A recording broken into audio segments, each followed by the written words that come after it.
असताना त्याला विनंती केली आणि दक्ष राजाला बकऱ्याचं मुंडकं, नंदीनं श्राप दिल्याप्रमाणे दक्ष राजाला बकऱ्याचं मुंडकं लावण्यात आले. आणि मग दक्ष राजाकडे कृपादृष्टीनं पाहिल्यावर दक्ष राजा जिवंत जावाने भगवान शंकराची स्तुती केली.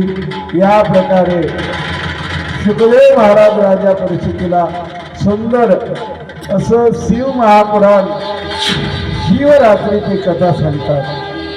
शिवरात्रीची कथा धन्य जे ऐकती इच्छिले पावते सर्व काही.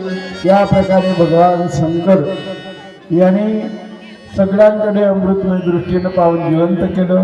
दक्ष राजाला बकऱ्याचं मुंडकं लावून कृपा दृष्टीनं पाहिलं. दक्ष राजा जिवंत झाला.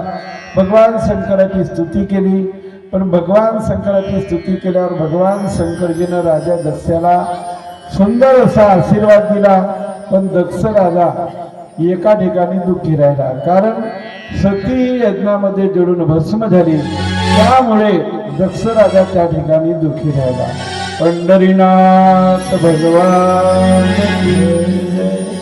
अशा प्रकारे आपलं धागी दर्शन झालेलं आहे.